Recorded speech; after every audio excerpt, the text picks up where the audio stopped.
तर नमस्कार शेतकरी बंधूंनो, आतापर्यंत आम्ही 2 प्लॉटची व्हिजिट केली. मधात चांगला यांच्याकडे अर्धा तास पाणी झाला. आज पूर्ण या ठिकाणी फसत आहे. परंतु तरी तुम्हाला हा यांचा एक 10 एकराचा प्लॉट भोंगळीजींचा दाखवत आहोत का जिथं त्यांना निंदन लागलं नाही, डवरणी लागली नाही, खुरपणी लागली नाही. एक तणनाशकामध्ये आणि तणनाशकातच जे इमिडा टाकलं त्याच्यावर आहे. आज त्यांना आपण सजेस्ट करायला आलो आहे.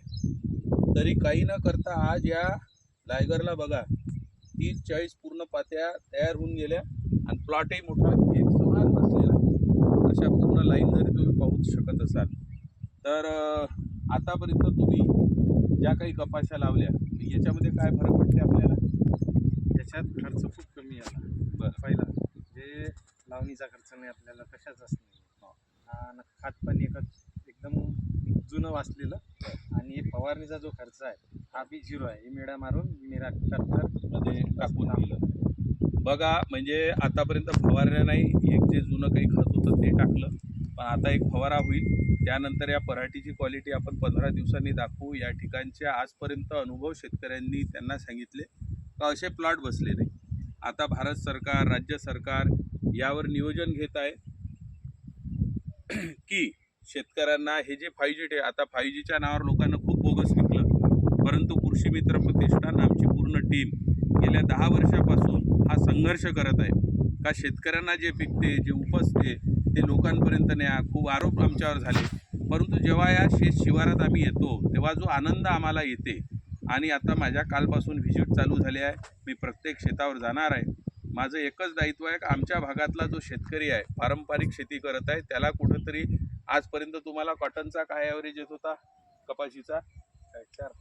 4 ते 5. आता हे पाहून काय वाटते तुम्हाला? Double shell. मी काय म्हणतो 4 ते 5चा शेतकरी किमान 10 क्विंटलर आणि आपल्या नियोजनावर किमान 15च्या वर जाणारच आहे. आणि हे लाईव्ह दाखवू आपल्याला.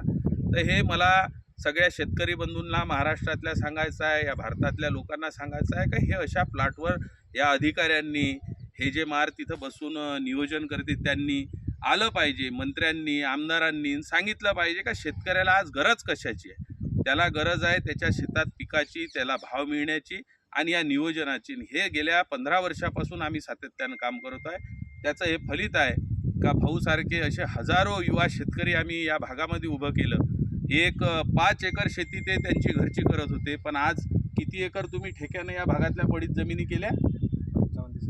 60 एकर शेती त्या युवा शेतकऱ्यांना आपल्या भरोश्यावर ठेक्यानं केली या भागातली आणि जे पडीत जमीन होती त्याचा उपयोगात आणली.